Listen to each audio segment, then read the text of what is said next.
We are live. Is it live or is it Memorex? Nobody gets that reference, huh? Just Andrew. That's the only one. Clint. Rhonda gets it. Welcome to 3 Martini Lunch, a national virtual networking event. My name is Stephen David Elliott. I'm the host of the program, the moderator. I am the co-creator and founder of Rockstar Connect, along with my wife, Sher Elliott, who is also the producer of the show. We do apologize that we were a little late. Blame it on the media, on Facebook. Let's blame everything on Facebook, whatever, and we'll move on from there. We did take a break last week for Thanksgiving, and I'm sure everyone much appreciated it. Now, I was listening a little bit before we got on, and some of our former chefs, Domenic being a chef at one point, and Andrew being a chef as well, currently, as well as other things, talked a little bit about making their Thanksgiving. What made this Thanksgiving so different for you, Domenic?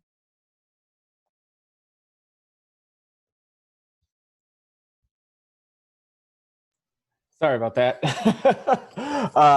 What made it different for me is we had to split festivities. So normally Thanksgiving meal, it's friends, it's family, it's an entire house full. It's, 20 to 30 people over and just having a blast.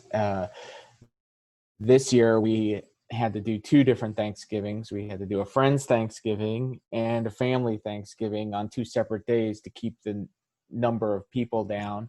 The other thing is I don't normally have Thanksgiving dinner in my garage / speakeasy bar, but we did that this year so that we could have the outdoors and the circulation and, less risk of spreading any potential contaminants. But that's life during a global pandemic.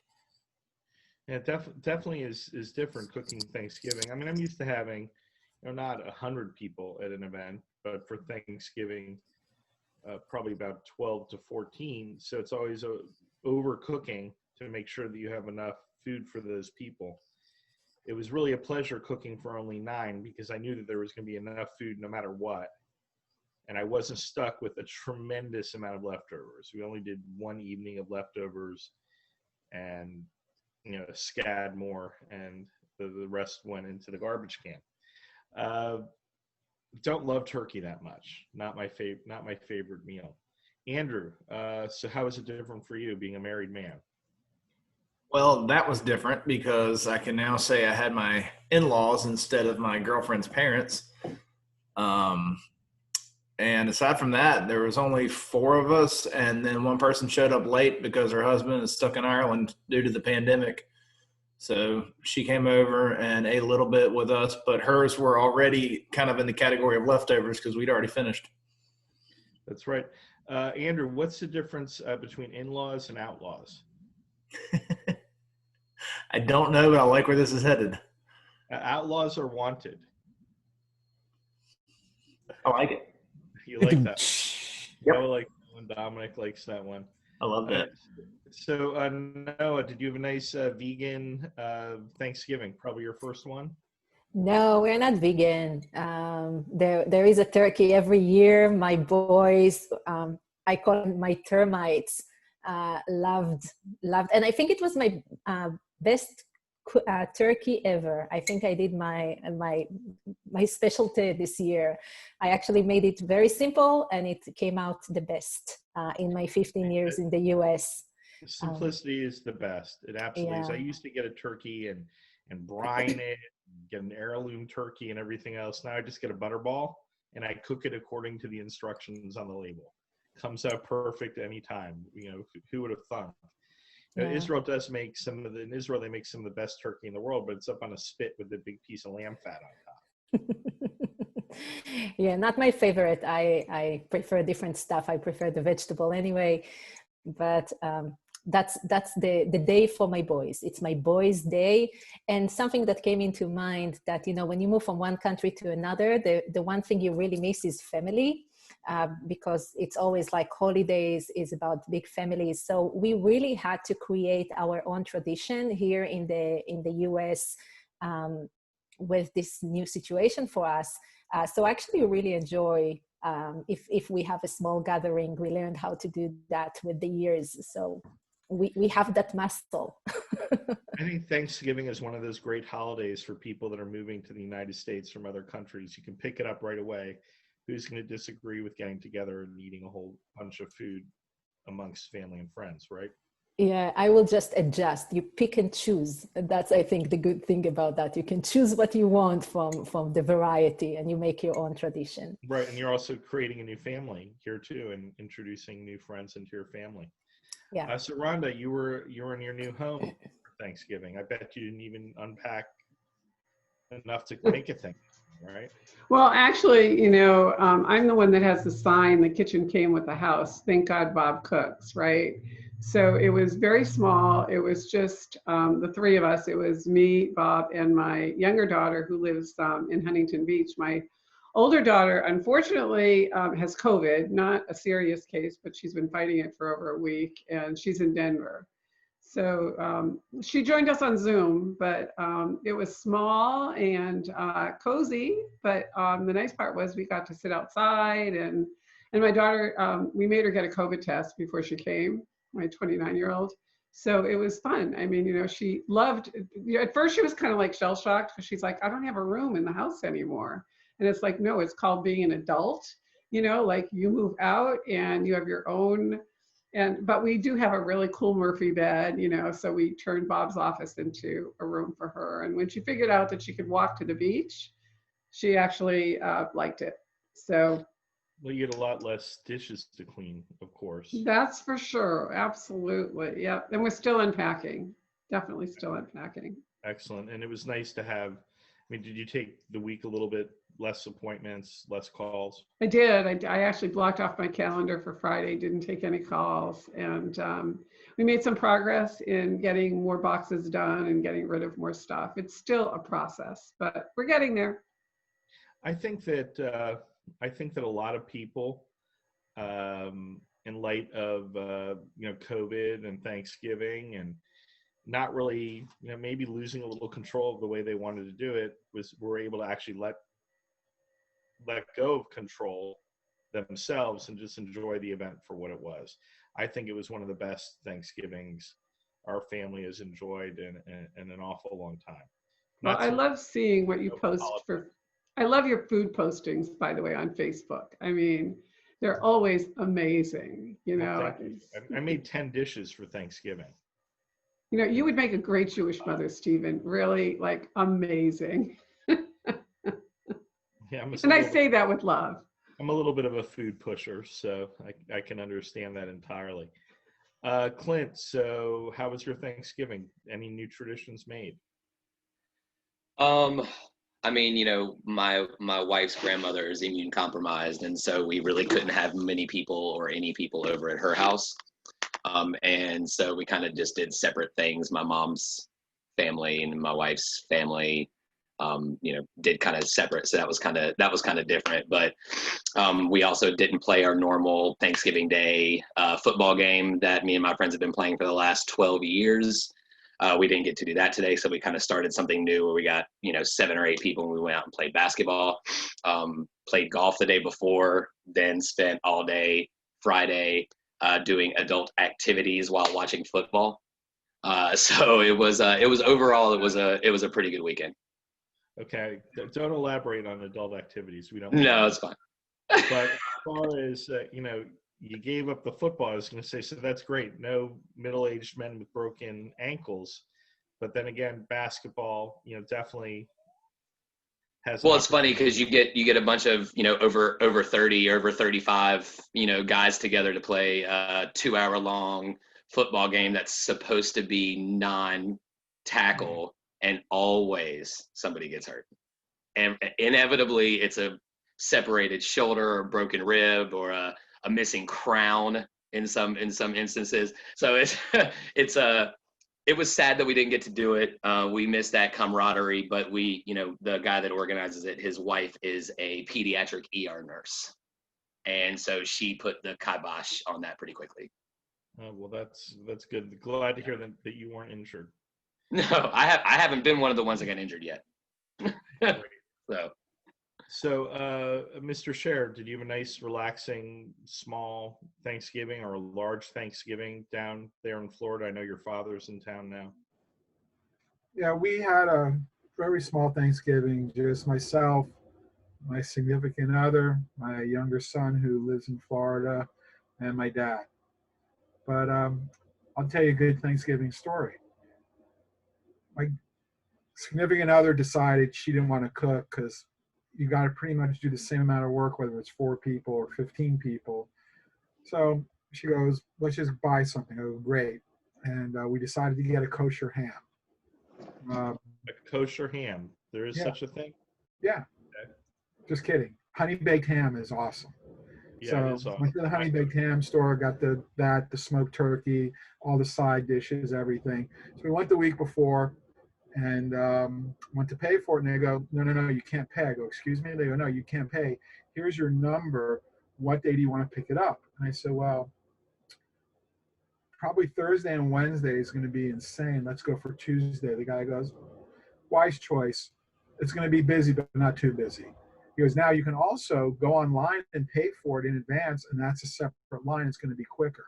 So when I went home, I looked and I said, okay, I already have a number. They have a reservation. They already sent me an email. So I go, if I do it online and it cancels it out, and then we go there and there's nothing there, I'm not going to be happy. So Tuesday morning, 7 o'clock, I wake up. You go, Debbie, let's go. She goes, oh, I got to get my nails done. I said, listen, get them done another day. No. You know, every 2 weeks I go to see my girl. I said, tell you what, when are you going to be home? She goes, I'll be home at 10. So I go, well, here's the deal. If there's a line or a wait, you're going to wait. She goes, no problem. It won't be long. How long do you think she waited for? 2.5 hours. 2.5 hours. Oh my gosh. I sat in the car with the AC on. It was a nice day out. Had my phone, had my iPad, worked a little bit. But the best part about it was I got to see 3 fights in the parking lot, people fighting over parking spots. So I had a lot of entertainment. And you know, to say Sounds like a super good. spreader event there. In that, where did you go to pick it up at? Honey Baked Ham? Yeah, Bird and 98th. Remember that? Yeah, Honey Baked Ham here in Raleigh at the Honey Baked Ham store. They basically close off the entire street and they bring the police out. No. Monitor. There were 3 police people. It was very organized. It went all the way out around the back of the building, and they had it super organized. I was very impressed. However, now I know if I'm going to do that again, you definitely just do it on the internet, come with your thing, and instead of waiting 2.5 hours, I think the longest anyone waited on that line was 10 minutes. Yeah, well, there's not a lot of South Florida people on this panel, so offline, one day when we're just reminiscing, let's talk about Epicure a little bit. Because that's where I would have got another ghost takeout. Yeah. Another ghost to talk about that. Big believer in that place as well. Epicure was probably the best gourmet grocery store that ever existed. It was in Miami Beach since 1933 and no longer there. But if you could afford to get a whole shopping cart out of Epicure, you were a very wealthy person. But well worth the shopping expense. Hey, Jennifer, in South Carolina, did you start any new traditions for Thanksgiving? No, since it's just me and my other half here, we didn't get to, have a big gathering. It's just they get a rotisserie chicken from Lowe's and make some instant mashed potatoes and gravy, and that's pretty much the Thanksgiving dinner. We didn't even have leftovers. Maybe except for maybe some extra cranberry sauce. Even with chickens, no leftovers? Pretty much. I think we used the dead bird just for soup later on. So it has its uses for other meals in the future. That's the way we look at it. You should have had penguin. I don't think it's as tender as this chicken. They probably a really fatty bird because they had to endure some winters. They add a really good color to the soup, right, Andrew? Really good color to the soup. Jack, how was your Thanksgiving? It was good, and I apologize for getting on the panel a little bit late. I apparently had user error, was using an old link, so I was I've been listening, but wasn't on the panel. But it was very good. Kind of like Clint, we had some in-laws come in who were a little bit older, so we had to be a little more careful of what we were doing. But my new tradition apparently is honeydew stuff, because I fixed the toilet, fixed kitchen chairs, did all kinds of fun stuff that normally wouldn't get done on Thanksgiving, but since it was so low key, I was here, so it got done. Yeah, there was nothing to watch on TV. I forgot about Macy's Thanksgiving Day Parade. I figured they didn't have it. Maybe they did. So you have a beautiful home there in the background.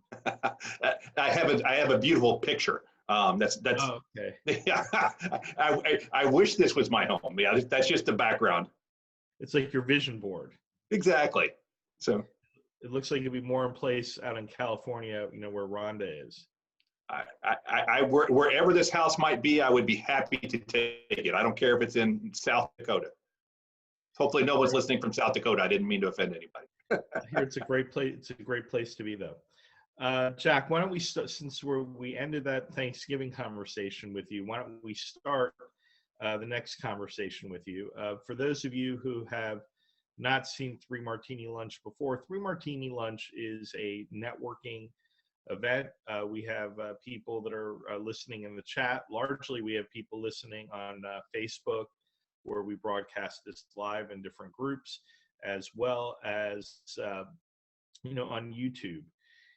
But it is a networking event. We want to connect one another. We do that by learning about one another, less about what we do, but what we consider to be success, because success is certainly contagious. So in the first hour of the program, our hosts share with us their latest success. So you can't use Thanksgiving, because we just spoke about Thanksgiving, so it has to be something different.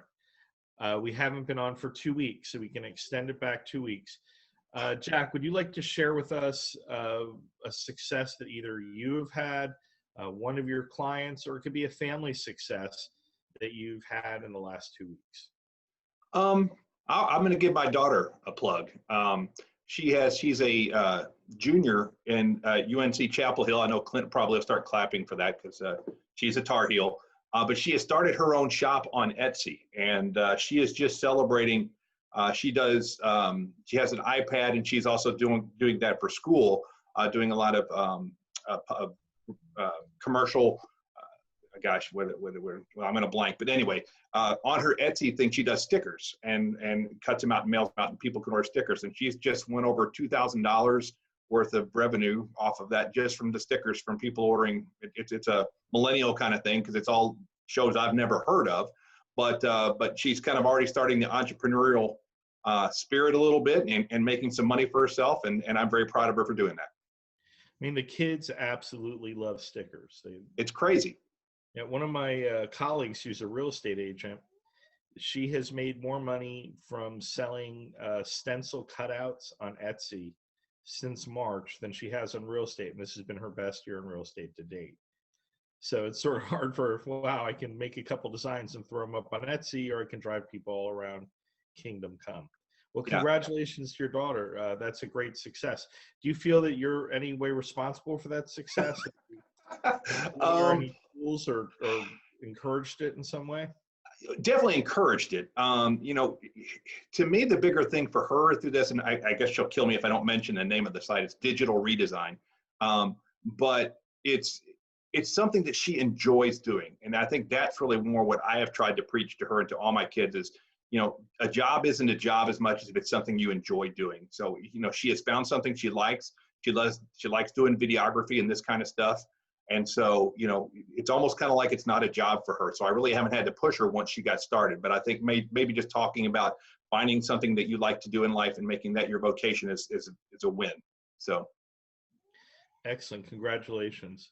Thank you. Mark, 2 weeks. What has been a success for yourself, a client, or it could even be something family oriented?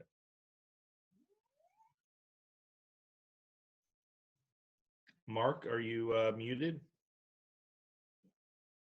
Okay, I don't think Mark is hearing me. Is everyone else hearing me?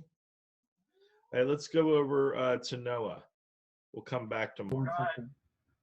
I'm here, Stephen. Oh, okay, Mark. So if you could share your success from the last 2 weeks, we would be greatly appreciative.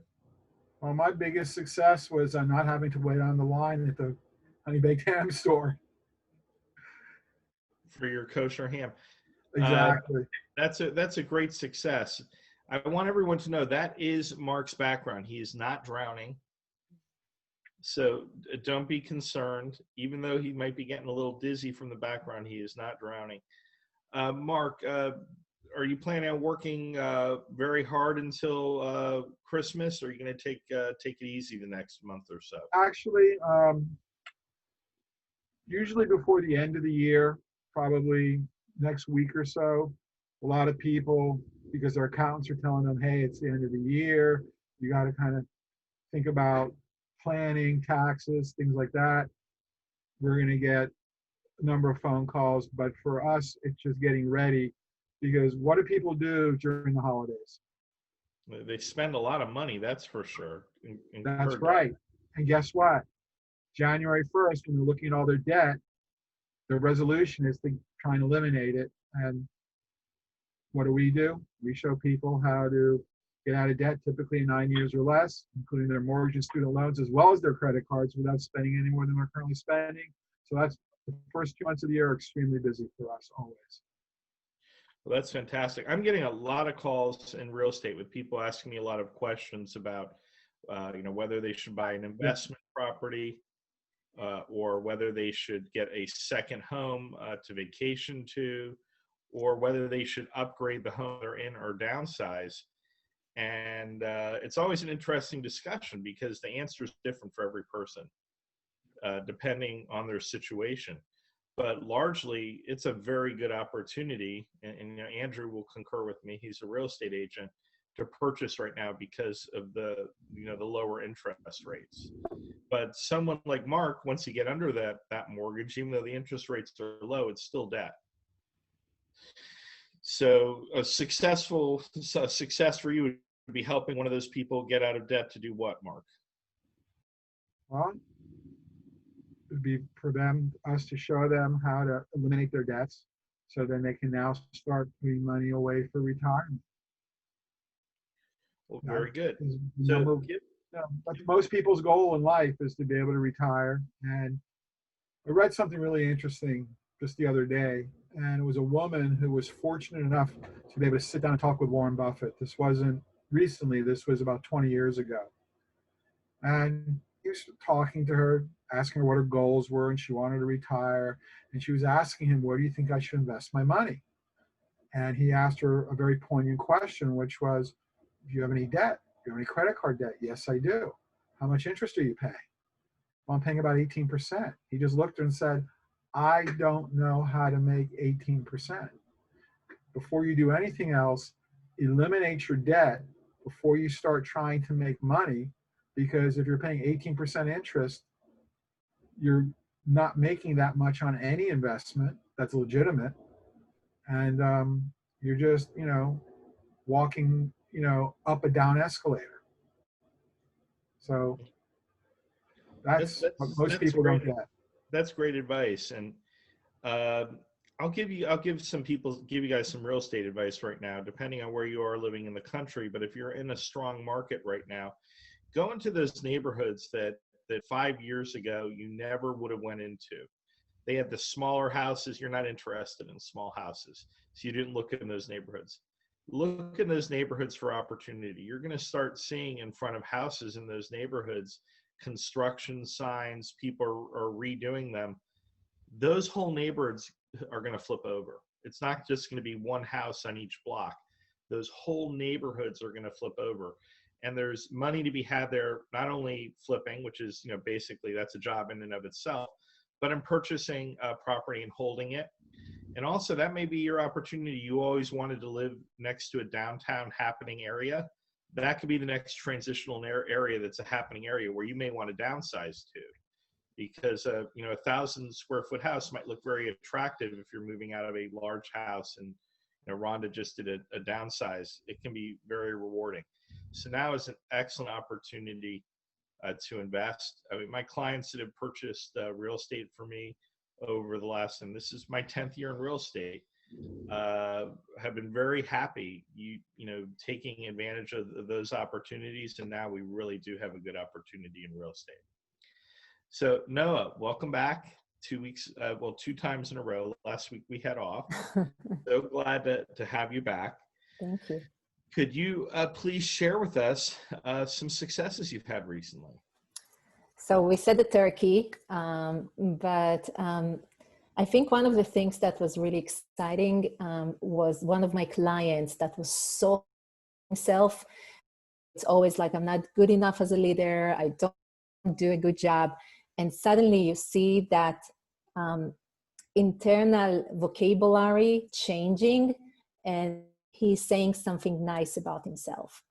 And I love when people have that shift, and then I can say, hey, have you noticed? You just said something nice about yourself. Stop with the self-deprecation.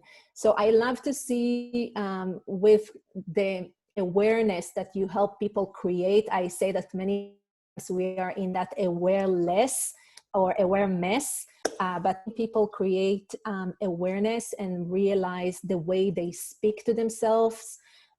It impacts also how we speak with other people. So for me, seeing suddenly that spark is very exciting, because I know that's when the transformation is happening. So that was, for me, a wonderful success. And on a bigger even success is when my son, who is almost invited me last week when he was on to go on a walk, and sponsored by me. But still, when your teenager wants to spend time with you and leave the room, the videos and everything to spend time with you, I think I did something good beyond the turkey. I think I remember like the first time when I asked my mom, hey, do you want to go out? I had a job. I said, you want to go out for lunch? And, my treat. And then there gets to be a certain point where it's like now my parents, maybe I spoiled them a little. They expect it to be. The wallet never comes to the table anymore. And I'm, believe me, that's something to be very proud of, as an adult. So back to your client that you helped that had that great success. What's interesting, and my perception may be wrong, your clients are successful people before they even come to you. They're successful in business, they're successful financially, but this particular person, albeit they're successful and their clients see them as successful, they have doubt themselves. So many, Stephen, so many times, I tell my husband, doesn't matter if you're a CEO, a director, VP, have your own business and earn 6-7 figures, they all have the same pains. And so many of us don't realize how much of that internal conversation, and Clint is here, he's such a positive person, but so many of us don't have that positive internal conversation with ourselves, and that's where we get in our way. And also in the way of working with other people, because the same way we talk with ourselves, we talk with our kids, we talk with our partners, we talk with our clients, and we don't realize that we do that. And the moment you see people shifting the way they speak with themselves, that's when everything else is shifting for them. It's kind of like that ripple effect is starting to happen, and you see them just like, oh, I will start meditation. Oh, I will start gratitude practice. Oh, I will experiment with giving my people different feedback. Oh, I will recognize my people, because now I know how to give recognition to myself. Now I can do the same with my team. And that's where it starts happening. But don't know that you have that internal conversation, you don't understand why you're stuck. Well, I think it's really neat. I think it's a great part about, networking, especially when you're networking and you find people that you consider to be on your level in awareness and also in business, or they may be, in your mind, more successful than you. And initially you just have a casual relationship with them. And then it becomes more meaningful. You become a business partner, or you become a friend, and they tell you about their insecurities. and at the same time they help you get through your difficulties and insecurities. Yeah. Because we're all human. Yeah, and whoever tells you they have all the secrets and they know everything, don't believe them. I want to meet that person that knows everything and have all the solutions. There's a lot of people that say they do, though. I mean, we see it in our social media. I'm not going to mention any names. It's none of us, but some pretty. I don't want to downgrade some famous person whose career is being unstoppable and knowing absolutely everything. But some good conversations with a lot of people here on this panel where we just deep dig and say, yeah, it's been a rough week, but we help each other get through that obstacle, to the next step or the next level. Sometimes you have to take a couple steps back, and it's good to have someone, hold your hand while you're doing that. Yeah, and the invitation is really to create for each other safe space that we're able to do that. Absolutely. Well, thank you for your insight. We're going to come back to you in the second hour with our question of the week. Those of you who have not watched the program before, or those of you who have, we get very excited about our question. I'm hoping this week's question will stimulate some thoughtful conversation. Andrew, it's been a while. I know you've had a lot of big things happen in your life that have been keeping you busy. Yeah. But why don't you share with us some of your successes, and maybe we can learn something from that. Well, the past 2 months, I've missed more of these than I've been able to be a part of because I was landscaping our farm to get ready for the wedding we had here on the 14th. And that was the first success, was getting that done. The second one was actually getting married on the 14th. And then went on a honeymoon, had Thanksgiving, and then last night, the most recent success, we adopted a baby goat. A baby? And can you tell us a little bit more about that? You adopted it. You didn't eat the baby goat. We did not eat the baby goat. We adopted it from a local 4-H place. The mother had twins. She loves the female and just didn't care for the little boy. And Amy and I decided, we were going to start building a farm anyway. Might as well grab the first animal that's not going to live under the roof. And now we have a goat named Jethro. Nothing's cuter than a kid in pajamas. Yeah, we actually were joking. We're like, well, 2 weeks after we got married, we had a first kid. You had your first kid. Yeah. So everyone should be sending you pajamas, and you'll send us back cute photos. Actually, Amy's already ordered the damn thing pajamas. The cat, the dogs, and the goat all have pajamas on order for Christmas. Oh my gosh. So your first kid's 100%. So Andrew is a social media marketer, amongst other things. Any tips you can give us for what we should be doing for the holidays? Should we slow down? People don't want to be marketed to now, or is now an opportunity because less people are marketing? Don't do it in a salesy way, but spend as much time as you can recording videos and just kind of documenting your daily quarantined holiday life, because somebody is going to recognize themselves in what you're doing.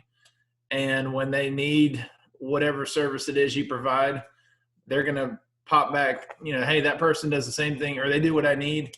And, they're a single mom with a baby on the hip, or they've got elderly in-laws staying with them. Here's what they did. It just gives you another layer of trust. Excellent. Hey, so I have about 300 videos that I've made of properties that I've sold over the last 6 or 7 years or so. I was thinking about giving that over to my marketing team and have them repurpose it. Say, hey, this is the type of house you get in this neighborhood in Raleigh for this type of price. This is what you get. Do you think that would be effective for possibly YouTube or Facebook? I think it would be effective for both. I think in Facebook, you could actually string them to where if they watch 50% or more of the first one, they never see that video again. They see the next one. So then every time literally they're on Facebook or Instagram, they see a new property in a new neighborhood that Stephen David Elliot sold. And if you have as many videos as you say, you could literally probably stop recording now and be good and well until you decide to retire. We have Sarah, hours and hours and hours of videos Because you only need about 10 to 12 seconds of each video. You don't need the full documentary. Okay, perfect. So we can use them in different ways. Yeah, and if y'all want to hook up outside of one of these, and I'll give you a crash course in it, or how I would structure it, I'm happy to do that. Thank you. I'd like to work with the king of video, 100%. Domenic. Domenic is he's looking fit and great and happy, and we got to spend some time with him over the holiday and his significant other, Heather. It was a lot of fun. And we didn't talk about politics at all once. We didn't speak about business. And it was very refreshing. Can you share with us your successes you've had the last 2 weeks? Oh man. Well, we could talk about things surrounding the holidays or things having to do with business, but I'd say the biggest success that I've had and that Heather and I have had is the decision to dedicate our holidays this year, 2020, to service. So we've kind of let the kids know that, don't be expecting lavish gifts, anything like that. Everything, our holiday is becoming somebody else's holiday. So we're adopting a family for the Angel Tree for the Salvation Army. We're raising money for the food bank of Central and Eastern North Carolina. As a matter of fact, we have a campaign that started last week to raise $25,000 for the food bank in 25 days. So it's a pretty ambitious goal, but I think we can get there. And the reason we're doing that is the food bank in the first 4 months of COVID spent $2.3 million on food, which is twice its annual budget in 4 months because the need is so incredible. Now, the Food Bank of Central and Eastern North Carolina serves 34 counties across the state, and it is the primary source of food for the frontline distribution organizations in all of those counties. So if the food bank is running short on food, every single soup kitchen and religious-based charity that feeds the needy and feeds the hungry, they're not getting anything, right? So, the food bank needs money more than anything else. You can gather all the cans and boxed goods that you want and give it to the food bank. It's never going to do nearly as much as giving $1. And that's because the food bank has special relationships with farmers, retailers, warehousing, restaurants, and $1 to the food bank buys 5 meals. So, trying to raise $25,000 in the holiday season, that's going to feed 125,000 people. So, that's, we're not there yet. I feel like just doing that is a success. But I really wanted to bring this out here so we can get as many people as possible to donate to the food bank. And if you're not in North Carolina and you want to contribute to the food bank of Central and Eastern North Carolina, we'd be glad to have your money, but contribute to your local food bank because everywhere across the country is struggling with hunger and need right now. And not everybody can be as fortunate as we are, as our attendees are, in having all the success in business in the world as we pivoted, because a lot of people just had jobs that they lost or family members that they lost and children that they had to take care of so they couldn't go into work, so they're not able to earn as much money so that they can put food on the table. And these are the little things that we can do to give back to our community for all the success we've had in 2020. I mean, it sounds like hunger is probably the most important issue over the next few months, more so than toys and stuff. Oh, absolutely, like absolutely. But for those of us that do have kids, and I have children, I find that my kids are just so far less materialistic as my peers were when we were kids. There just seemed like so many more things we wanted. Like if I ask my kids what they want, it's like, pulling teeth, because they pretty much have everything, right there in, their screens, everything they have access to as far as information, entertainment. I guess, having the fanciest jeans aren't that important if you're going to be doing virtual school from home and you've been locked up for 8 months. You're not so concerned about what your outfit's going to be or anything along those lines. Is this an opportunity to get our children involved in service and charity? Yes, as a matter of fact, it is. And, with the idea, Stephen, that, our kids have everything that they could ever possibly want and need. And, I'm proud to say my kids don't want for anything. It's time to get them involved in giving back as well. So, we're bringing them into these campaigns and having them create little videos that they can share out on their social media. My daughter has a YouTube channel with over 100,000 subscribers, and she makes little videos to get people to donate to the food bank. So, those are little ways that they can help. My 19-year-old has an Instagram account with over 100,000. So they're little influencers in their own right. And they're helping out with this because they see the need as well. Yeah, and teaching them about service, teaching kids about service is probably one of the best things we can do as parents. That being said, service is very important. I think our significant others that are sort of locked up with us right now, they deserve some pretty good gifts. I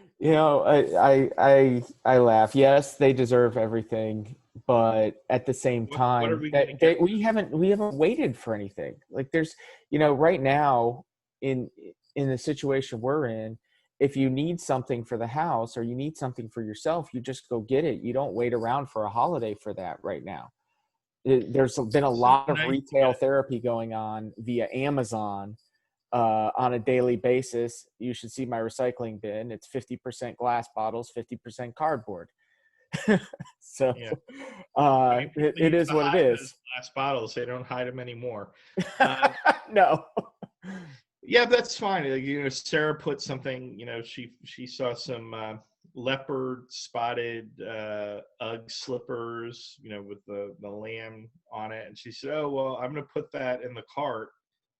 And when it's coming time to look for Christmas gifts, that's you're ahead of the game. It's in there right there. Well, how am I going to wait till Christmas if I'm seeing it in the cart every time I go grocery shopping or whatever? I'm just going to buy it.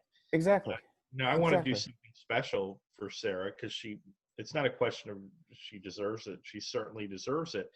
But if she gets a gift and she's happy, happy wife, happy life.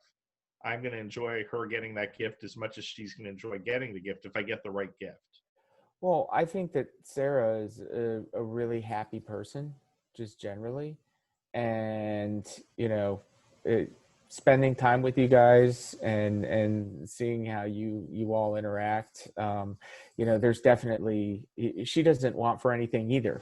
Right. And, just probably committing to spending, I don't know, like taking her somewhere, doing something like that. I mean, she's got everything. She's got everything. Knock on wood, from your mouth to God's ear, she has everything. I hope she does. Everyone who's on the program and listening to the program today, if you are a spouse and you want to have a successful holiday season, your spouse may be thinking about other things besides a holiday right now. They may be thinking about, where the kids go to school in January. Are they going to school? The world itself. Why don't you drop some hints of what you would enjoy, whether that be an experience or whether it's a gift or whether it's a donation to a service or doing something together in service. Perhaps, when we can start having events again, with more than 10 people, some sort of charity events. Gosh, guys, we're still planning events. I want you to know that. Rockstar Connect, every day we're meeting with people. We're planning out, next year, exciting type of events that we're going to be bringing that are absolutely different and are really going to help the community. We would love you next year, not to just come by yourself, bring your spouse with you to the networking events. We want to meet everyone in your family. Don't bring your kids, though. I don't want to meet your kids. You can leave them at home. Maybe we'll have some dog events. I'd like to meet your pets, but I don't want to meet your kids. Noah, gifts, are you putting any hints out to your husband? Seriously, it might sound daunting, but we don't do gifts. We do experiences. And if at all, we don't need the gifts. So okay, because Ophir told me to ask you that question. No way. So maybe, just to give you a hint, you should let him know. Clint, what has been your success over the last 2 weeks? So a couple things. First of all, Noah, thank you for that. Thank you for those kind words. The being a positive person hasn't come easy. It's never the easy work that makes a difference, right? So a couple of things. Layla, my daughter, deferred her first semester of school because she's not a very good online student. She's a great in-person student.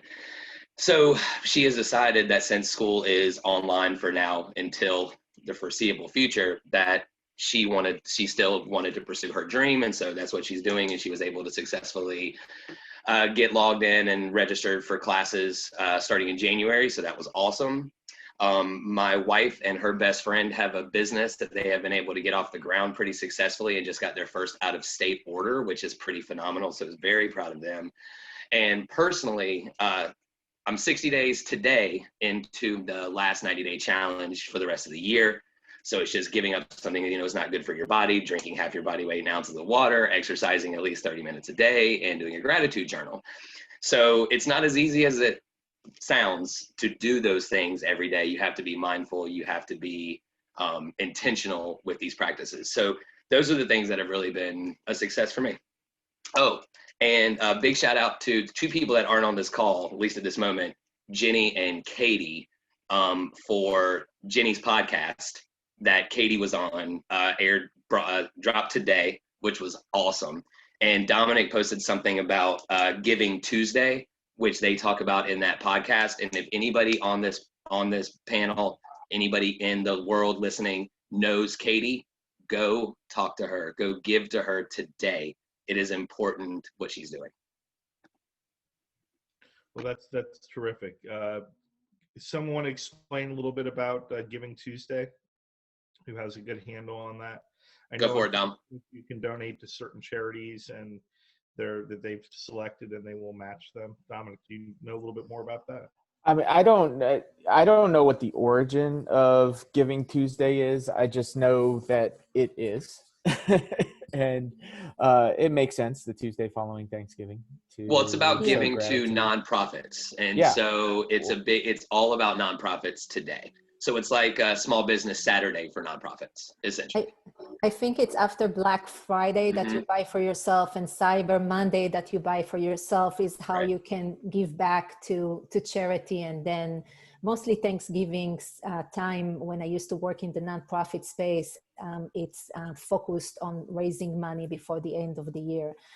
So Giving Tuesday probably followed that idea that after you give to yourself, give to your community. So that's today. Yes, today. And she has a $20,000 goal for her business, for her nonprofit, going places, by the way. Well, we bought 2 bikes last week. I wish we bought them this week. It would have been That's awesome, dude. It would have been 4 bikes, but maybe we'll buy some more bikes before the end of the year. Maybe we'll go buy a couple more bikes today. And Katie is not on today because they were assembling bikes. Yesterday, they assembled 343 bikes for children. So fantastic. Yeah, they have a new giveaway to a new school that she announced on Jenny's podcast. So awesome. Yeah. Tomorrow is Wednesday. Tomorrow is Waffle Wednesday. So you have to go out and eat waffles, from what I understand. Get a waffle, give a waffle. Waffle Wednesday, you heard it here. It can be plain waffles, pecan waffles, you name it. Waffle Wednesday, you heard about it first here on a 3 Martini Lunch. Well, Stephen, that's kind of sad to hear about, man. A staple in downtown Chapel Hill, the Ye Old Waffle Shop, just announced today that they were closing. So that's pretty sad to hear. Yeah, I mean, that's pretty awful. Right now in New Jersey, I read an article this morning. 1/3 of all restaurants in New Jersey have gone out of business since March, and more will as they run out of funds. And there are thousands upon thousands of restaurants in New Jersey, and some of them are big ticket places. I mean, like a diner can make $10 million, $12 million, $15 million a year. A diner, right, Andrew? In revenue, and they hire hundreds of people. So I don't have a solution for it. It's something that we have to think about, though, is how are we going to get those massive job producers and revenue producers, keep them in business and help people to open up new businesses like that, because they're dying to get out, and people, well, maybe that's a bad term. People really want to get out of their house and do fun and exciting things. Rhonda, are you ready? Successes and wins. So yesterday was my husband's last day. He is officially retired, which is very cool. Actually, a thank you to you, Stephen, because I did set up a webinar that I'm going to do with Aaron. So great networking. You're amazing. I really appreciate that. So I'm going to be doing it for the Fathom Realtors on December 15th. So that's going to be very cool. I bet that's going to be very well attended, too. Yeah, I'm hoping. I'm in the process of completing a course. One of the things that has been on my to-do list for a really long time is teaching people how to do their own profile. And because a lot of people just don't want to invest in having somebody do it for them. So I found a platform that's absolutely amazing, where I'm going to take people step by step on how to upgrade and optimize their own profile and provide the template and all of the stuff that they need. So that should be launching by the end of the year, and it's going to be incredibly a reasonable investment, like unbelievably low. So that if somebody just wants to make sure they're visible and credible, and they're not using LinkedIn, but they just want to have it for being checked out, I'll have the course done. And then I'll be doing group coaching, teaching people how to actually leverage the platform to book more appointments. So yeah, I think that's great, because really then you can put an end stop sort of on that. I don't want to, that's not the word I want to use, but a bookend. You could bookend it and then start going and looking at some of these other platforms too that we're having trouble with. And I think, people need help business people need help making their business page profile. They need help making their Facebook profile. Platforms coming up, and we're going to need your help, because our platform is launching at the beginning of the new year, the Rockstar Connect network. We're going to invite our 110,000 plus attendees to join first, so that they can all choose their own names and establish their profiles and start communicating with one another. And then we're going to open it up to the greater networking world. And I'm sorry, what's that? Oh, I didn't say anything. Okay, so yeah, a lot of people say, hey, look, we want a site that has absolutely no censorship. Have you been to any of the sites lately that have absolutely no censorship? You feel like you got to take a shower after you go to them. They're pretty awful.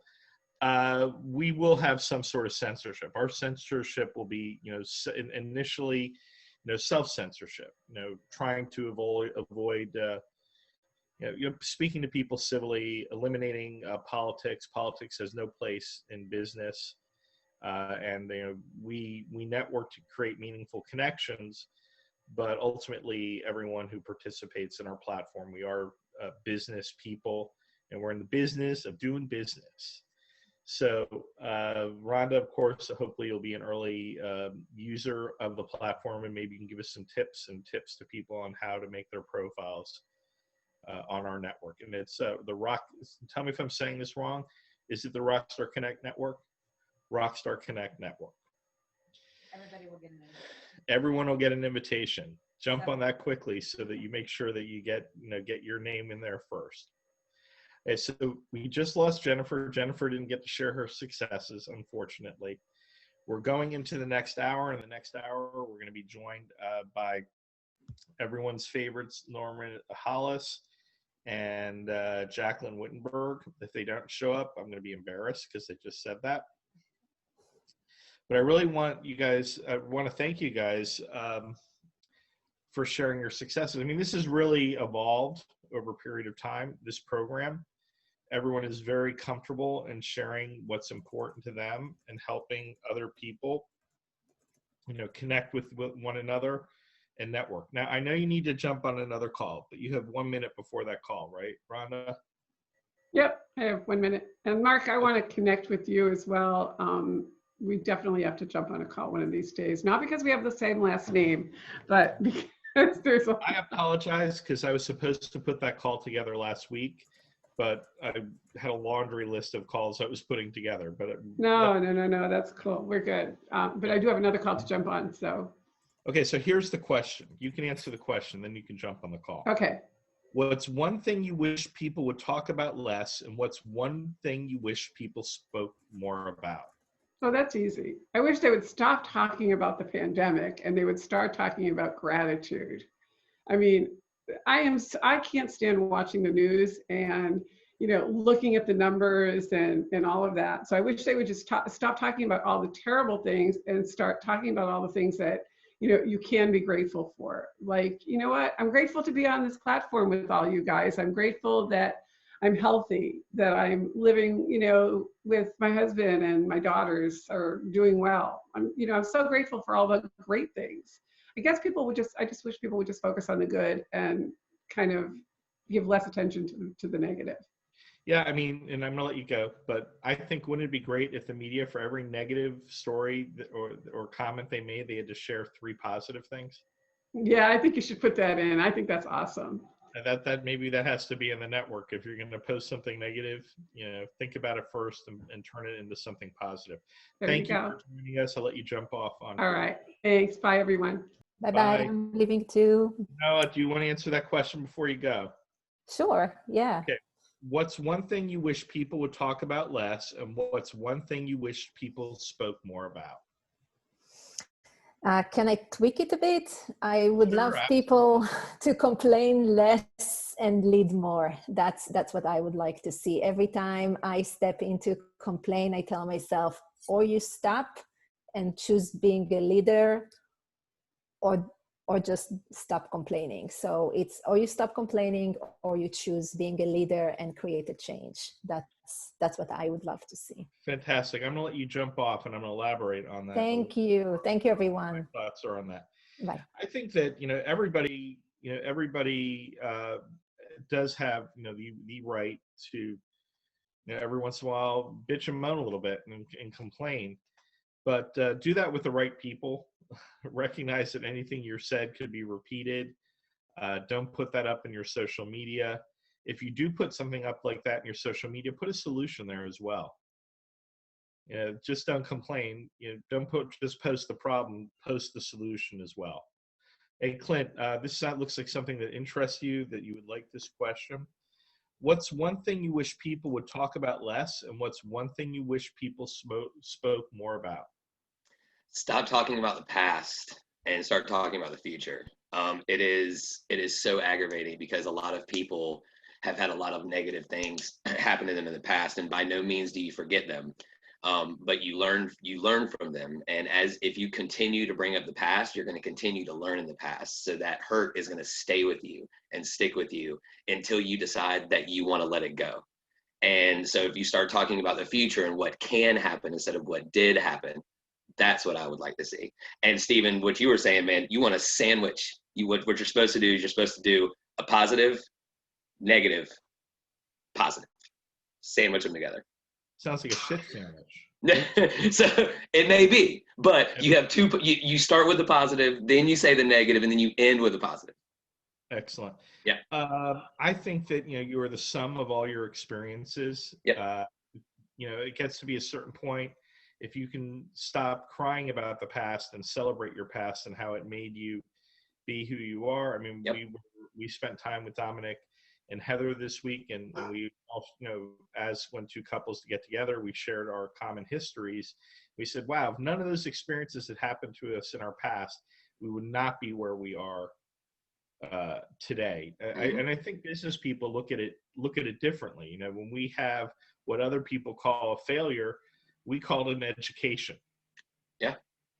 So, that's what everybody should, Stephen. Everybody's past failures should be an education. So because you've experienced that failure in quotes in a way that no other person has, and you've surpassed it, and it's led to your eventual success. 100%. So Mark, that's a good question for you. You deal with people all the time that come to you and they see their debt or their financial situation as a major failure. What do you see that as?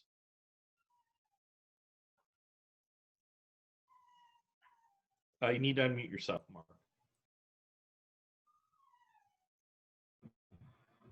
I always tell people it's not your fault, because this is what you were taught, and you're being taught incorrectly because there's people that don't want you to know, because if you do know, then they're not going to benefit.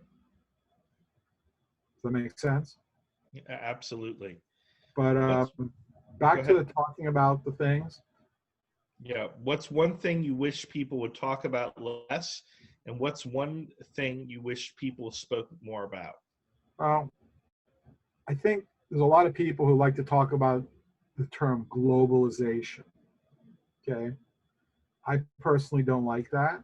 And I think what people should talk about more is the future. But I know this sounds a little crazy, but who saw the obelisk in Utah?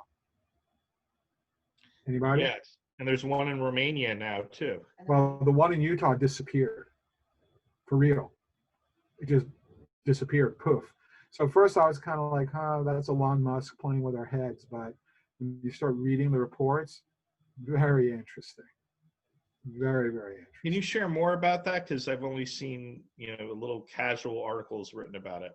Well, there's really not a lot written about it because people, obviously are a little scared about it, I think. There's a giant silver-looking obelisk, very similar to 2001: A Space Odyssey, that was found in the middle of the desert in Utah. And like I said, when I first saw that, that's Elon Musk, just playing on all his going to Mars stuff. And then no, it wasn't. And then they went to go with a team, and boom, it was gone. To look at it more closely. So that's very interesting stuff to me.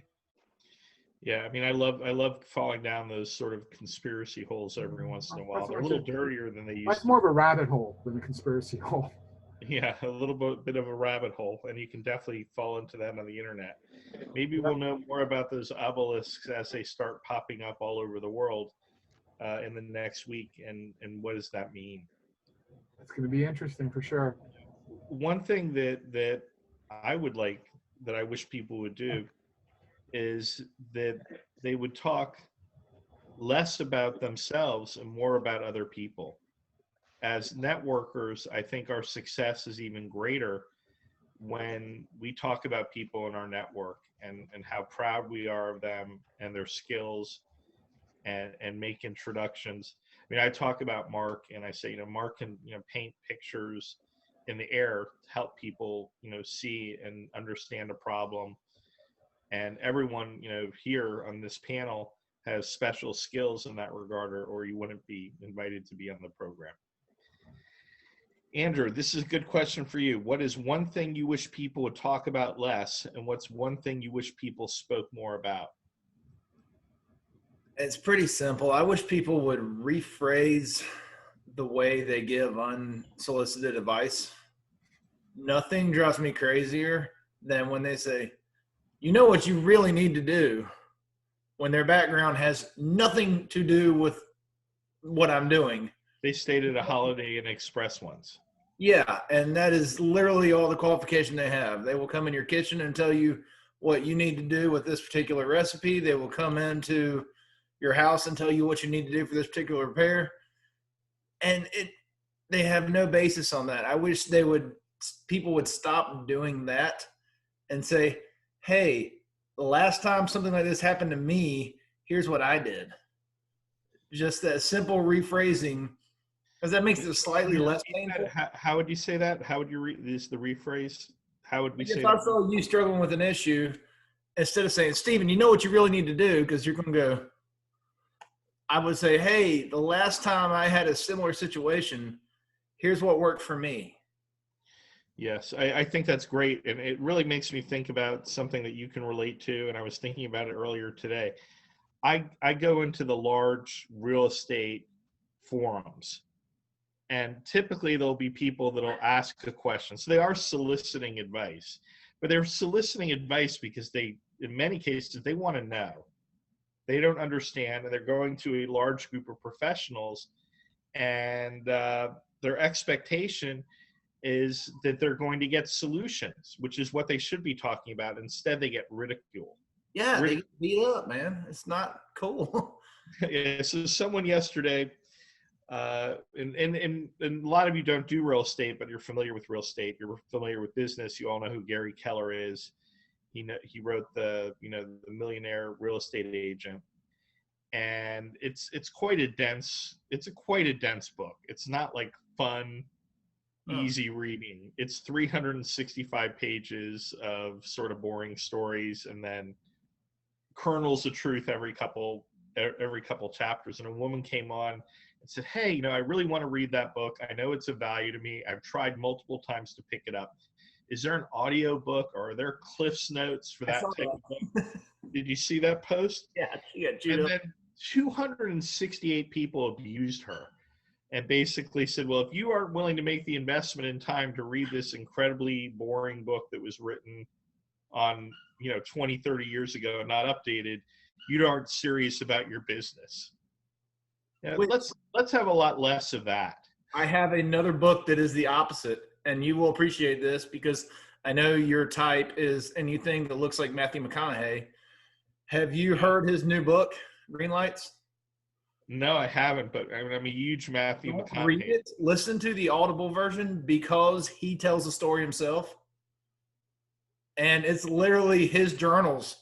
And he is speaking from his experience, what he did, what he went through, what he learned, not what you should do, what he wishes he could change or anything like that. Well, I'll tell you this about Matthew McConaughey. If Zig Ziglar hadn't already existed, Matthew McConaughey would have been Zig Ziglar. Yeah, 100%. Because that guy can sell like you wouldn't believe. So what's the name of that book? Green Lights. Green Lights. Okay, great. I'm definitely going to check that out. And you have to listen to it on audio because he delivers it as only he could.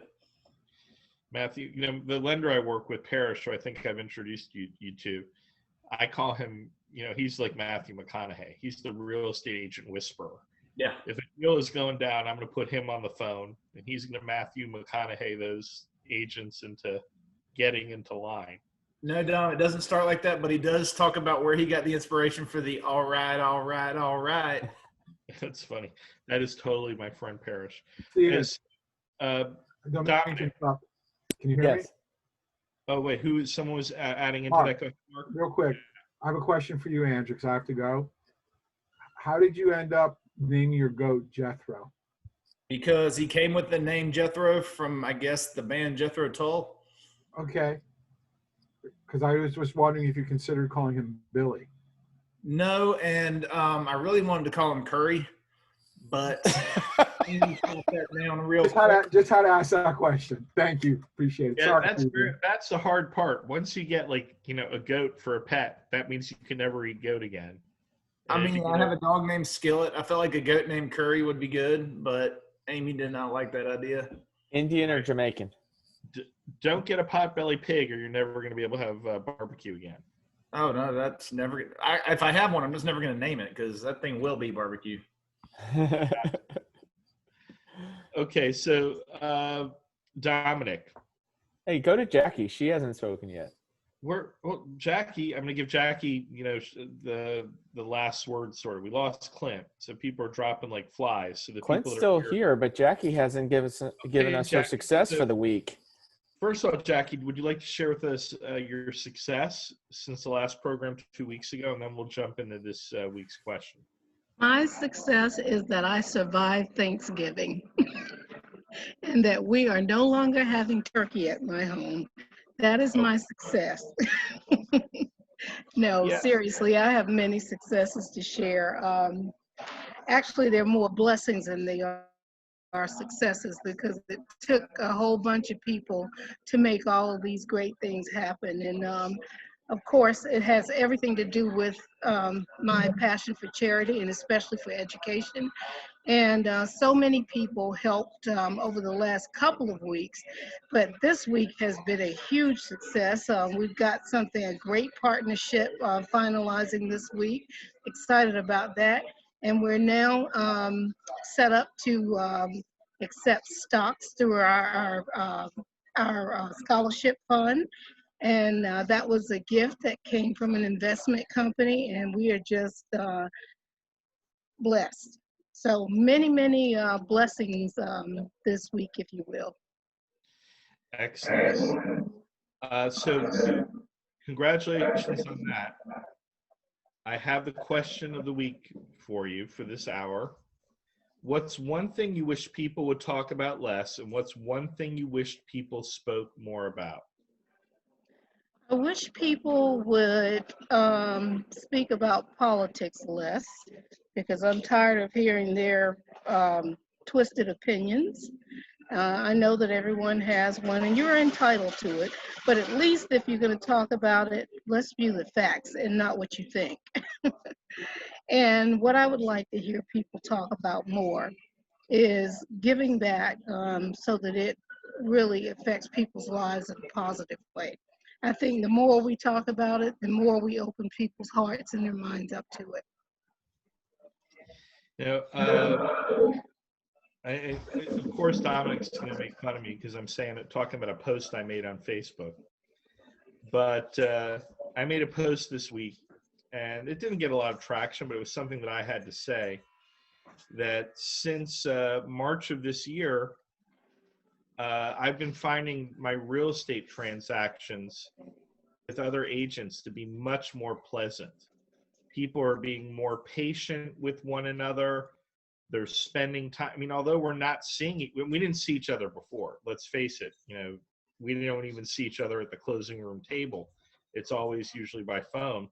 But now it seems like we're actually taking time to learn about the other person on the other end of the line, because we are thirsting for relationships that we're missing out on. And I imagine that this is occurring, not just in real estate, but in other professions as well, where people are getting the opportunity to interact with other people on a deeper level. Are you finding that as well, Jacqueline? I'll mute myself there. Absolutely. I'm on that page with you, Stephen. I have listened to people be more positive, and that, yes, they are starving for relationships, human interaction at this point. So, yes. Excellent. So while that was all going on, Sarah unleashed the dogs. And in the background, she is running from one end of the room to the other, trying to take their tags off so they aren't making noise when they're attacking one another. They play a game called Bitey Face, where they will just bite each other's face for like 30 minutes to 45 minutes. Your dog is a lot more calm. Your dogs are a lot more calm than ours. They're not going to be doing that. Hey, Norma, so great that you could join us. I'm glad, because I announced in the first hour that you'll be, that you were coming on the show. Would you like to share with us your successes you've had since last time you've been on the program? My number one success is I got rid of mold that was in my kitchen that I didn't know was there, that was giving me havoc. So it was less of an ordeal than I thought it was, but at least it's gone and I can breathe again. So yes, that's my biggest accomplishment. Well, I mean, it's normally we see your, you have your background, you're in your office. I see now we can see your beautiful garden, and it looks sort of similar to our house with lots of house plants. We have This is one of hundreds. those. This is one of those things where I'm in my office, and it's like when you don't bring guests in your house when your house is that messed up. So I had to rearrange things a little bit. So you got my alternate space, my alternate space. So it's coming up on winter here. It's fall, and Sarah started the migration 2 months. Well, two has started to bring in the plants from outside as well. So we must have well over 300 house plants. Wow, that's a right lot. now inside of the house. So we'll see how that helps me with breathing. It could be good. It could be bad. I had to put mine outside because of that, because I had mold in them as well. So yeah, Oh, yeah, not good. Well, call Sarah. She could probably give you some tips on that. Okay. Norma, as the authenticity expert, authentic self expert, you're going to like this question. What's one thing you wish people would talk about less, and what's one thing you wish people spoke more about? Well, with me and my brain, I always segment stuff. So I mean, which people? Am I talking about? I'm talking about kids. Am I talking about adults? Am I talking about business people? So it would be politicians. It would be a different answer for each one of them. Well, you can choose. You can choose several groups or individuals, or whether it be social media or people in your own life or clients. Like for you, I think it would be interesting to hear what you would like to hear your clients talk more about.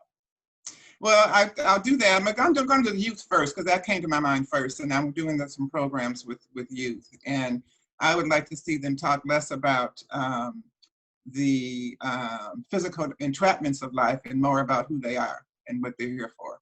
So that's what I would like as far as the youth goes.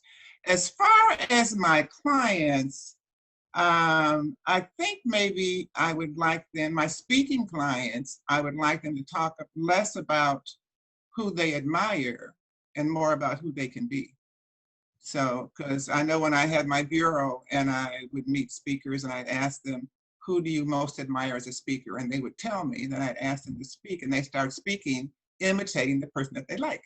And of course, it never ever worked, because you can only be one authentic self. So, all of that would be towards authenticity, that everyone would be more focused on who they are. We so early in life jump into society's vision of what life is supposed to be on planet Earth.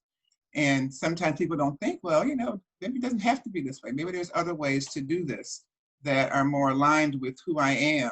I met so many people in my bureau also who wanted to speak because they lost themselves in corporate America, or whatever it was they were doing before that. They got lost in being and doing. In your 30s and 40s, you're so driven to do these things and to make your mark on the world and all. And you get past that and you say, really wasn't all that important.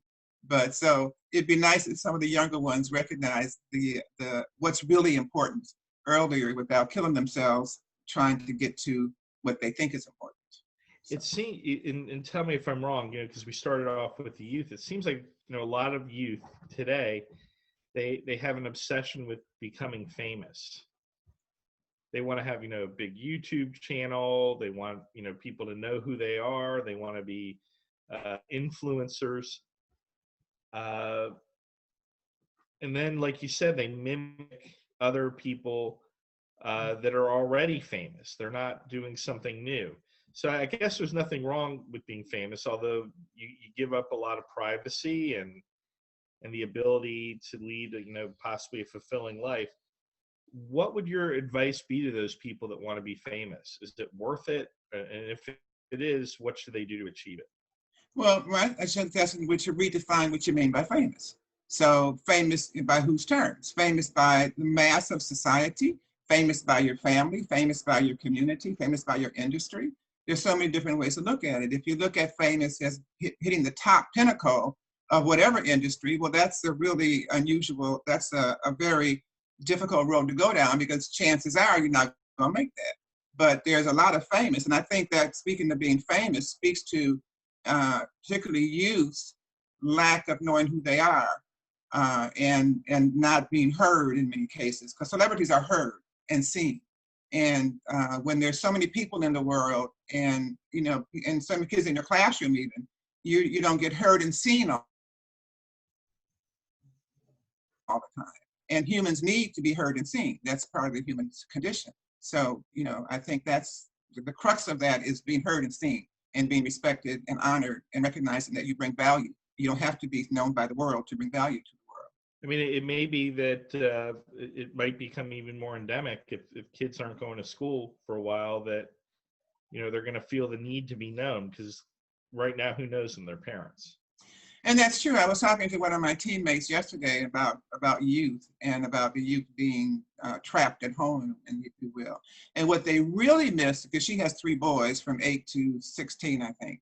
And what they really miss is the community, because it's, teenagers is socializing time. You're building community. You're learning what it's like to socialize with other people, get along with people.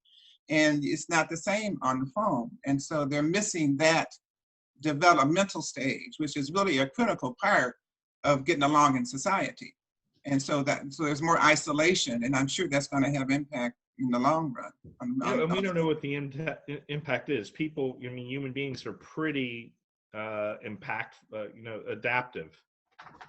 Yes, yes. So they will adapt to it. We just don't know what the final adaptation.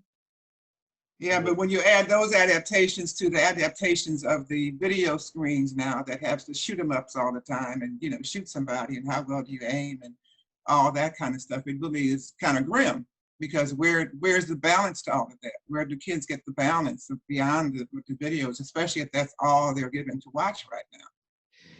I mean, it's very difficult, because just in general, I think we're talking more about guns in general nowadays. Some people are very much against them, and other people that have never thought about guns or thinking about going out to buy guns, or they have bought guns, and the children are just observing that. Yeah, they're great observers. They take life from what they see. They don't know anything but what they see. So that's what they think life is. That's what they see life as, until they change their values later. So before, maybe they just saw the guns on the screen, and now dad's going to the dad and mom are going to the range every week. Yes. Firing off a whole bunch of stuff and bringing a whole bunch of guns in. I guess we just won't know. I mean, what that's going to mean. Sarah says this Black Friday had the most number of background checks for new firearm purchases ever. And this is universal. I mean, this has nothing, it's not just like, a Democrat's buying a gun, or a Republican, a white person, a black person. Everyone is buying guns now. I mean, we don't own any, but it's certainly been a discussion in our home, and hopefully, this, like all things, will pass, because it's a difficult discussion to have.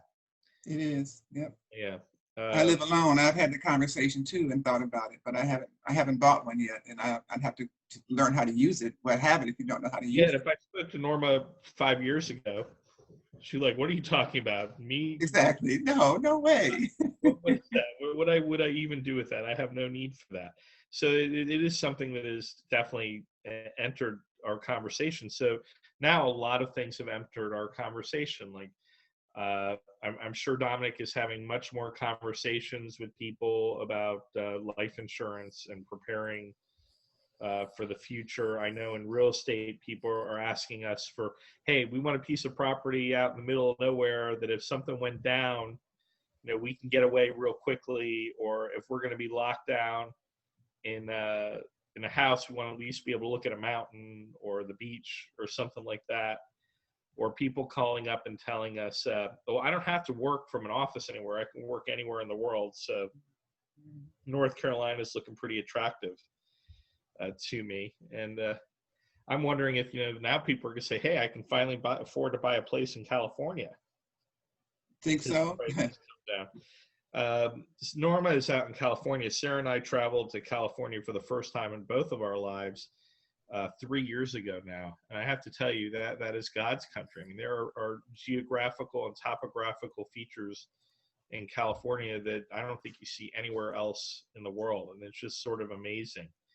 And you can understand why people live in such a difficult, costly place, because, it's such a beautiful place too. Thank you for joining us today, Norma. And that was a great answers to a terrific question. Thank you. You know, I can't stay. I'm in the middle of, I have a webinar masterclass next Tuesday, and I actually triple booked myself today. So I'm turning myself. Well, I'm glad you're on today, and I'm glad you got to speak. And we are going to be cutting it just a little bit short today. We're going to have Domenic answer the question, and then everyone will have had their opportunity. And then I'm going to talk a little bit more about what's upcoming from Rockstar Connect, and then we're all going to hit the road. I'm going to go off visual, and I'll be listening then. Good to see everybody. All right.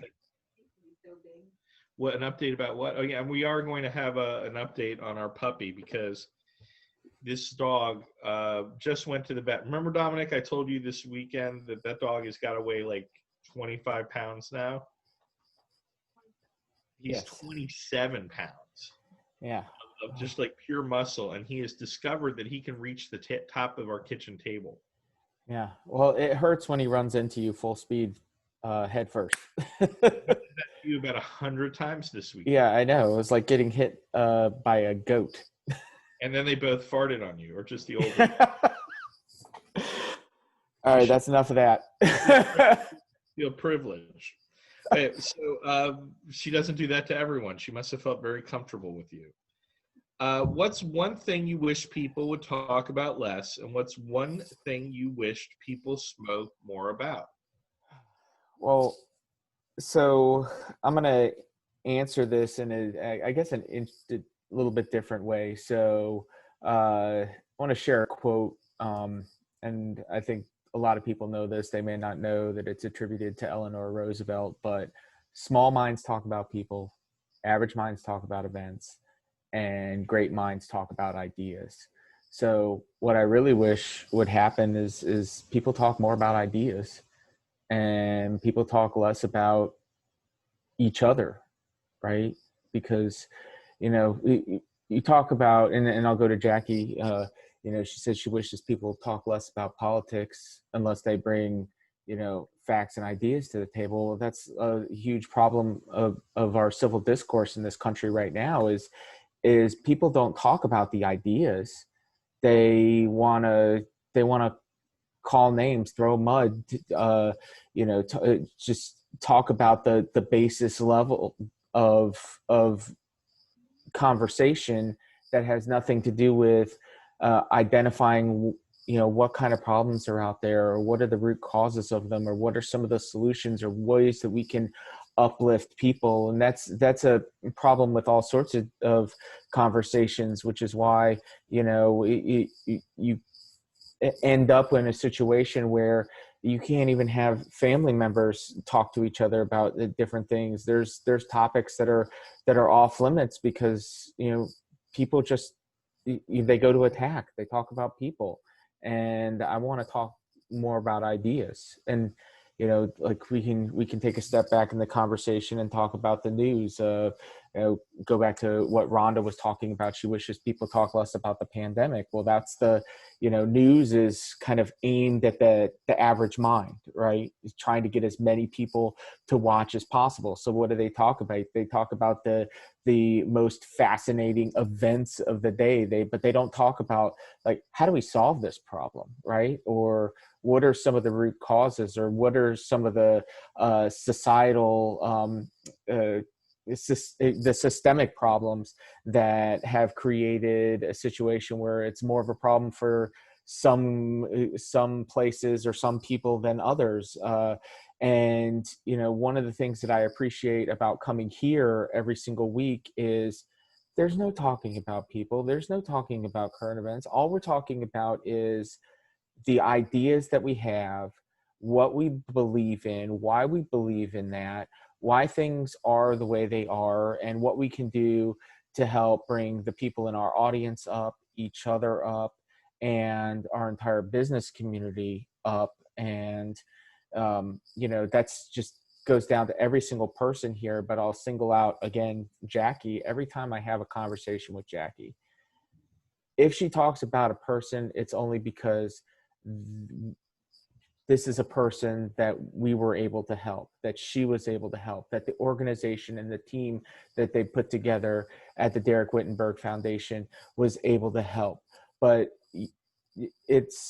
she talks about her ideas, and she talks about the solutions that they bring and things that they're going to be doing in the future.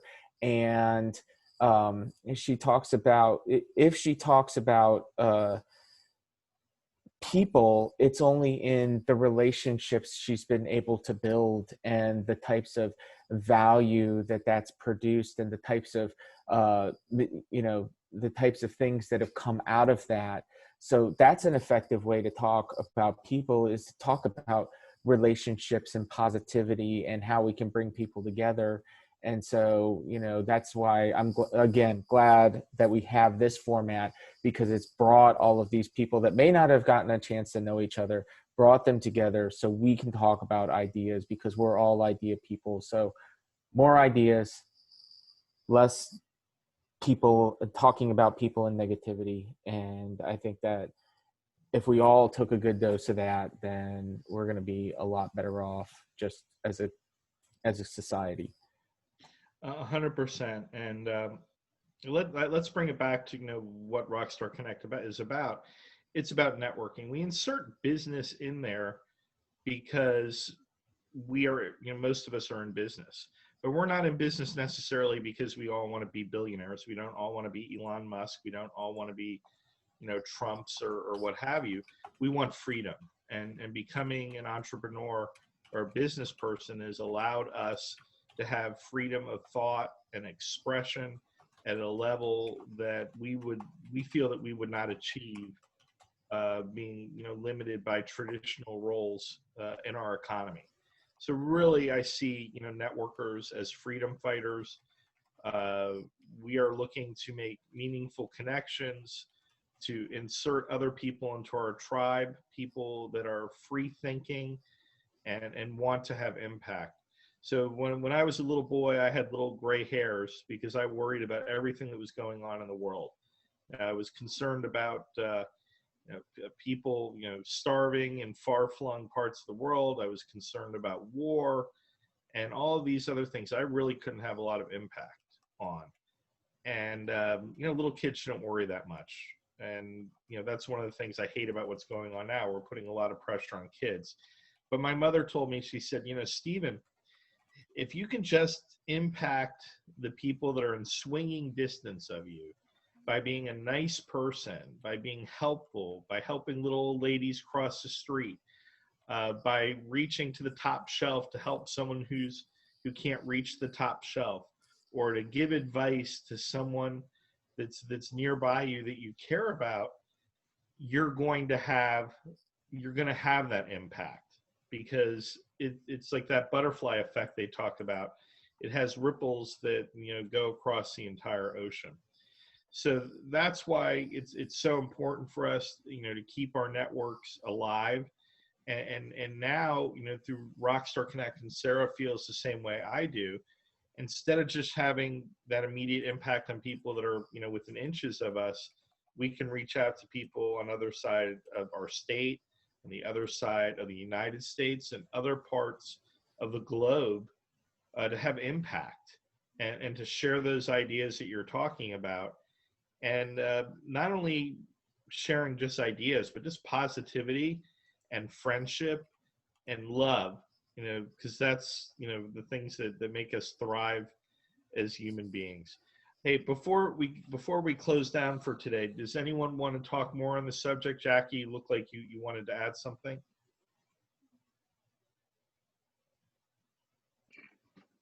I just wanted to add how grateful I am that we have this platform to build positive relationships and to set an example for those who are watching us weekly. It is truly a blessing to hear people share all of the positive things about life that are going to benefit other people moving forward. And I just pray that we continue to stay focused on what we're doing, because we are helping people that we don't even know by sharing our positive ideas and our successes or our blessings, however you choose to reference them. But I want to thank everyone, the panelists and the attendees, just for sharing and spreading the love. And we're in a terrible time right now where we need nothing. All we need is love. I know that sounds cliche, but it's true. All we need is love. And if we can pass that along to people who are watching, and hopefully that it just proliferates and spreads, that'd be great. That would be great. Jack, I think everybody did a great job at Thanksgiving of doing that, you know, really making Thanksgiving special this year and meaningful and about family and friendships. And they brought people into their Thanksgivings through Zoom calls that they had never had a Thanksgiving with. I mean, there are families that maybe have not communicated with each other for years that are doing that now virtually. So it's taking the negatives and turning them into positives. You know, my challenge is, this is the holiday season. You know, we started our holiday season a week before Thanksgiving. We put up our decorations. My challenge is for everyone to start celebrating these holidays like they're the most important thing that's happened in history, that they're the most important thing going on, and be grateful for the fact that, you know, we do live in a country where we can celebrate these holidays, and there's a lot of bounty that we can share with other people less fortunate than ourselves. Sarah would like to, you know, show her pride and joy, her puppy, on the camera. Okay, do you remember, if you've been watching the show, how when we first got the puppy, it could fit in your hands? Okay, this is Ziggy. He is a big dog now. He's a monster. Since October, he's a big boy, and he just wanted to say hi. You think you might like a play date with Smokey? He doesn't eat Smokey. That would, yeah, sure, 100%. He's a little rough. He's a little rough around the edges, but we're working on that. We're teaching him gentle. That's what we're teaching him this week. Everyone, thank you for joining us this week and sharing your Thanksgiving and all your successes with us. We look forward to next Tuesday, 2 p.m. to 4 p.m. If you're interested in being a panelist, you can go to our website so we can give you a brief interview to see if you have the chops to be with these great networkers and friends on the 3 Martini Lunch. Everyone, thank you so much for coming. Thank you. Bye, everybody. Thank you. Bye, everyone.